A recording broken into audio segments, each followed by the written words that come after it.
We're here today at Uvard Hazy Aviation and Space Museum in Virginia.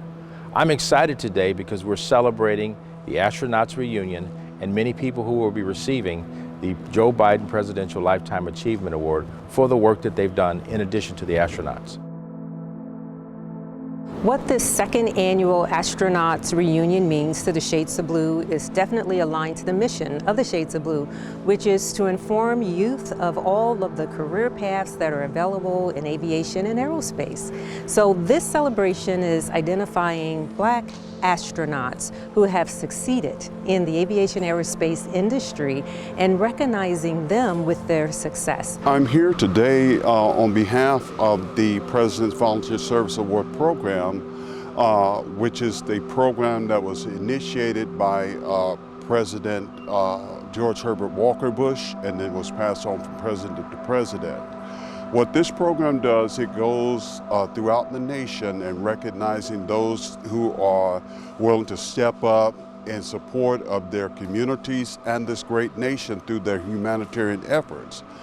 And upon identifying those people, we try to award them with the highest award that the president can give, which is the Gold Award for over 4,000 hours of service to your community. And we're grateful to be here at this Astronauts Reunion because we have about 8 of the astronauts that will be receiving this prestigious award tonight. And so that's why I'm happy to be here in the area, the nation's capital, to present this on behalf of the President of the United States.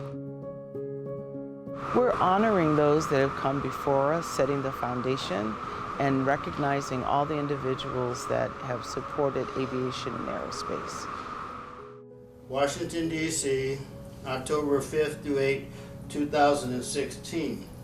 And this is the gala that we presented the award to you. So I wanted to present this to you. Oh my. Because we didn't get an opportunity to give you one of those. We'll get that down in a moment. Ladies and gentlemen, we have a special award. This is a posthumous award, and I would ask that everyone all over this building, please stand to your feet as we recognize our hidden figures. Representative Katherine Johnson. Receiving the award is her daughters. My mom died 4.5 years ago at 101.5, and she claimed it all. I'd like to thank Dr. Curry, the Shades of Blue, of course, who honored Mom several years ago with a beautiful trophy from astronaut Ed Dwight, who never got all the accolades that he should have gotten as the first Black astronaut. To all of the astronauts behind me, I have a couple children. Leland is one, and Yvonne that you heard from is the other one. But I'd like to thank all of them and all of so many people who have contacted Kathy and me, either through word, through letters from children, little children. And Mama's still alive in these kids' lives. They read her book or they hear about her, and word gets to us, we speak to them. And it's just such a pleasure. We're older and we aren't traveling as much as we used to. Our kids won't let us do that. But we'll still talk about her as long as we can. She didn't do it, but we will. Thank you so much.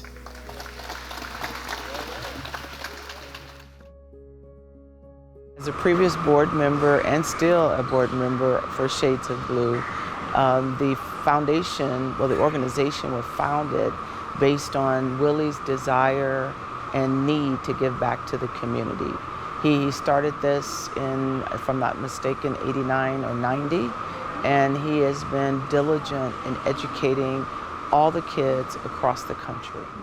A number of us this evening for the Shades of Blue reunion, African American reunion, received the Lifetime Achievement Award from the White House, basically from President Biden.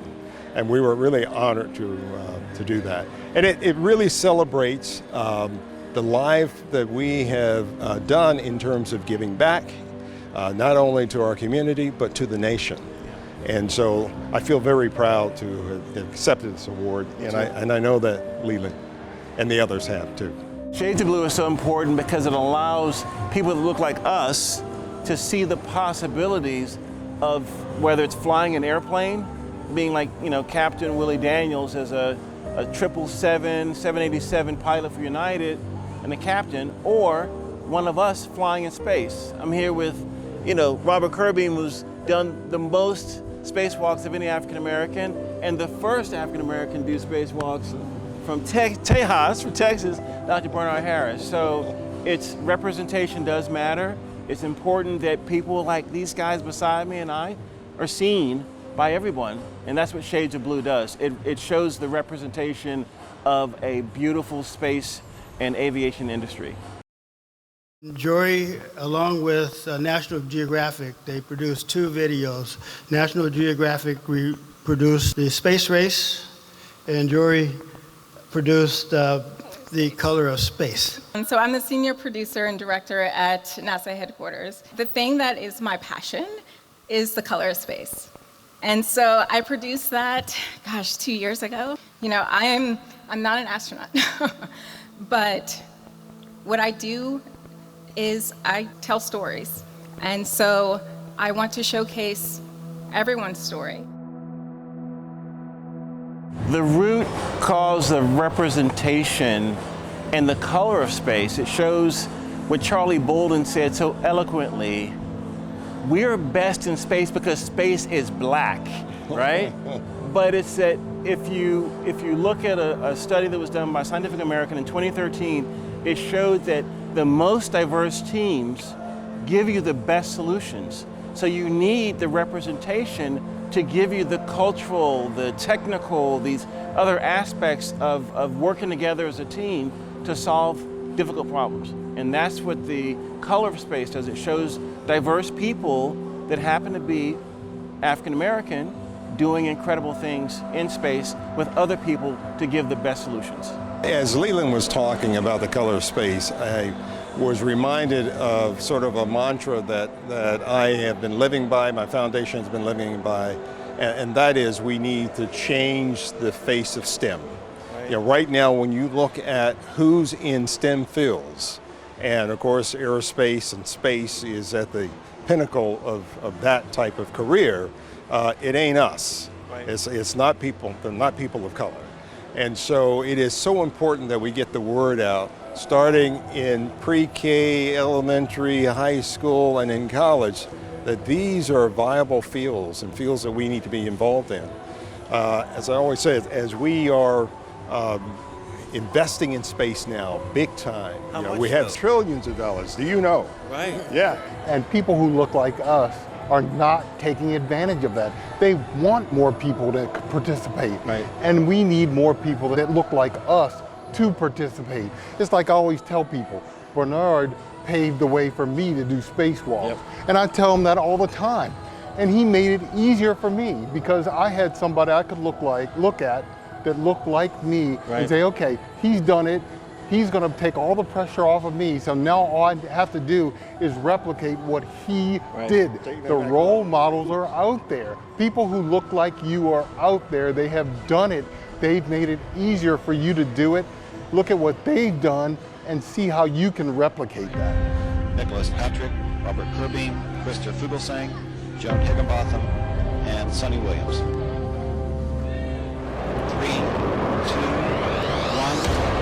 We have booster ignition and liftoff of the Space Shuttle Discovery, lighting up the nighttime sky as we continue building the International Space Station. It really is amazing because my last flight was Joni's first flight. And we went up together and it was great to see her just enjoy that experience for the first time. And you know, a lot of times when you get those people up there, the rookies we call them, you try to take some of the stuff off of their plate so they can truly enjoy it, so they're not working so hard, so they can enjoy this experience, because it is truly amazing. The only problem with it is we don't have enough people like us doing it. Right. And like I said, the opportunities are there. Take advantage of it. Amen.